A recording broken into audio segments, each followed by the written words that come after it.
Hello. So in this video, I'm going to discuss saponification number as one of my valued subscriber commented to make a video on this as he's having exam tomorrow. So for him, I have just made a video in a very short duration, saponification number. Basically, in this video, I'm going to cover how are you going to calculate saponification number with the help of some numericals, and then what is the overall process. So there'll be a video of how to perform saponification number also. So very quickly, what is the saponification number? It's basically the number of milligrams of KOH required to saponify fatty acid present in 1 gram of oil. What does that mean? That means if the oil has a fatty acid component and you add a base to it, obviously this acid and base is going to react. And I guess you remember saponification reaction. That's nothing but RCOOK, that is sodium or potassium salt of higher fatty acid. So if higher fatty acid is there and you supply a base to it, it is going to saponify. You have to find out how much KOH is required in this process, and that is what saponification number. Now, how it is important, it helps us in finding out fatty acid present in it or not. I'll discuss these 3 points again in the slide. So let us go ahead with the next point. What happens here is, this is a oil or a fatty acid present in the oil. Triglycerides of higher fatty acid are oil. When you react them with a base, they saponify and they make a soap. That's what the simple reaction is. Now, during saponification, how much KOH is required? That is your aim. How are you going to find out? You're going to use a particular setup for which you're going to use like a Erlenmeyer flask or a iodine flask or a conical flask. In this photo, a round bottom flask is shown, but normally we use a Erlenmeyer flask or a iodine flask. What we do is we use this flask, and then there is a clamp to clamp the condenser. This one is a condenser where you have a water in and water out approach. I guess you understand water in and water out takes away the heat. So what happens is when you heat this oil and KOH together, what happens is they react and the vapors go up, but at the same time, since there is a condenser, they condense down back. So now, since we are supposed to heat it for around half an hour or 30 minutes, obviously I don't want to compromise on the quantity, so I have used a condenser here so that they get mixed but the volume does not get reduced. There is no evaporation, and I'm going to use KOH for it, oil plus KOH, reflux condenser. I guess you understand. Now you have to titrate this particular solution. After they react, you have to titrate it with a acid. So for that you need indicator and acid and a burette. That's it. So let us go ahead with what are you going to do. You're going to take 25 ml KOH in oil, then you heat it for 30 minutes, then you leave it to cool at room temperature, and now you add indicator, which is phenolphthalein, and now you titrate it with a acid. So when you titrate this with the acid, obviously you understand that acid reacts with base. So this HCl is going to react with KOH. But how much KOH? Because let's say if you have taken 25 ml KOH, obviously some of the amount of KOH is utilized in reacting or in saponifying. Clear? So in saponification, some of the amount of KOH will be utilized. Now whatever is left will be neutralized by HCl. So we'll have a burette reading.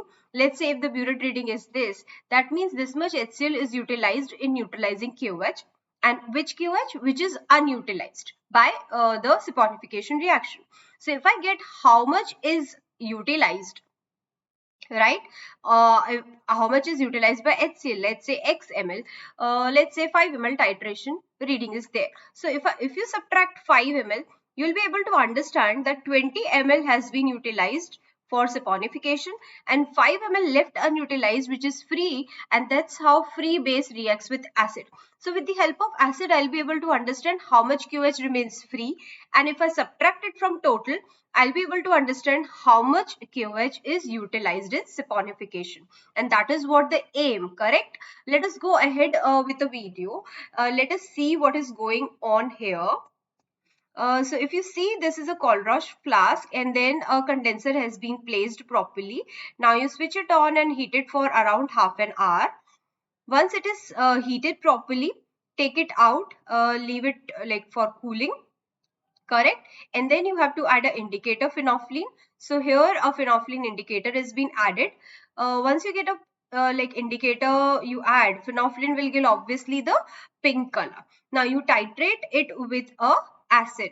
Obviously it will it will change the color pink to colorless. So the moment you get a colorless solution, you'll be able to understand that the neutralization is done, and you have to note the reading. Let's say this is 9 ml, correct? So 9 ml is the sample titration. Now you perform a blank titration also. Means you only take QH, don't add oil in it, and you titrate directly with HCl. So what happens is this will give you the answer that how much HCl is utilized in neutralizing this pure KOH. Now once you know this answer, that will be the blank titration. So let's say 23. So now you have two titration readings. One is with blank, another one is with the sample.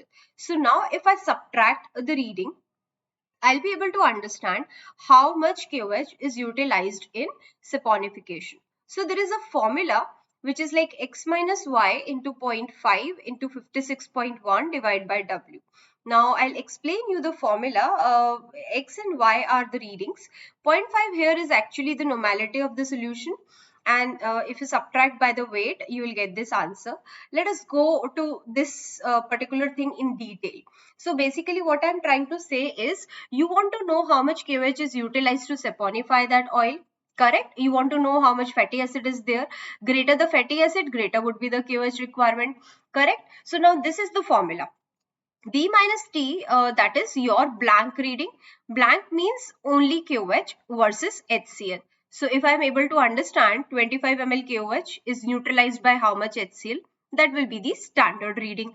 Coming to T is your sample reading, correct? Titration. So what you will do? You will first take oil and you will add KOH to it. Again same KOH, and now you titrate this mixture with HCl. So if you titrate this mixture with HCl, you will get a reading, and this HCl will be able to let you know how much KOH is left unutilized by the oil.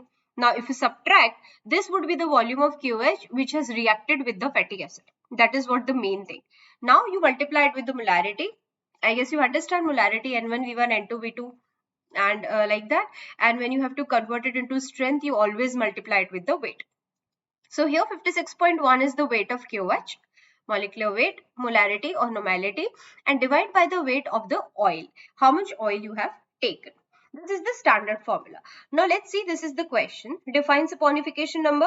So number of milligrams of KOH required to saponify 1 gram of fatty acid present in oil. Now 3 gram of oil was saponified with 75 ml of N by 10 alcoholic KOH solution. So the normality here is 0.1. After refluxing for 1 hour, the mixture was titrated by 15 ml of 0.1 normal HCl. That means you actually added 3 gram of oil and you added 75 ml of KOH. Then you titrated it with HCl and the burette reading is 15 ml. Correct? This is your sample titration. Then a blank titration was conducted without taking the oil, and on repeating the same procedure, titer value of 70 ml is found. That means with sample, HCl gave 15 ml.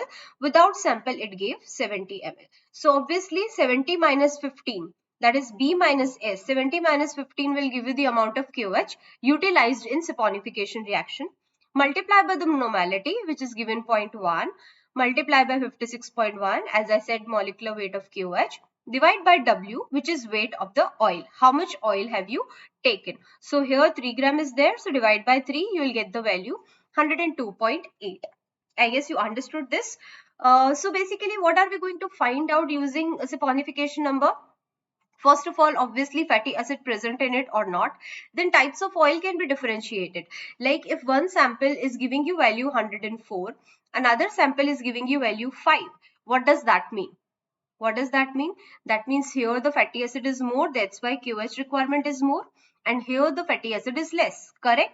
Now can you able to recall types of oil? I said first is animal vegetable oil, second is mineral oil, third is blended oil, fourth is synthetic oil. So you can find out whether it is a vegetable animal oil, because they are triglycerides of higher fatty acid, so they have fatty acid. And mineral oil does not saponify at all, because mineral oil are hydrocarbon oil. Petrol, diesel, kerosene, they don't have fatty acid. So obviously this sample would be mineral oil, and this sample would be either animal or a vegetable oil. Correct? So I'm able to understand which type of oil it is. Also, adulteration can be identified. Like if I say this is a mineral oil and I say that mineral oil does not have fatty acid, so ideally it should not saponify at all. But if you're getting some value, that means it is adulterated. Some kind of mixing is done in this oil. Some kind of animal, vegetable, or other oil has been mixed with your mineral oil. So when we have an ideal values and we compare it with them, we'll be able to understand that there is certain mixing, and that's how you're able to understand. Now one more thing here is, if you're able to see, I have not written any unit, so it's a number, so there is no unit basically. If you go back and see the formula, right, everything gets cancelled out because this is in ml, this is in gram per mole. Correct, it is molecular weight. Normality of molarity is always mole per liter, and here you have gram. So if you overall see, it is going to cancel out. It is basically a number. Coming to the last slide of the presentation, I would expect you to solve these questions. However, I have done this for your reference. Please do solve it on your own and let me know in the comment section that are you able to understand and got the same result. Again, just to revise, b minus t and then multiply by the normality, let's say zero point 0.5 in this question, and then multiply by 56.1, divide by W. So W here would be 8. B minus T you please find out and please solve and let me know whether you are able to understand or not. So this is all from my side. Thank you so much for being patient listener. Do like the video and please do share and subscribe to the channel. Also let me know if you are like in need of any topic presentation. I'll make it for you. Thank you so much.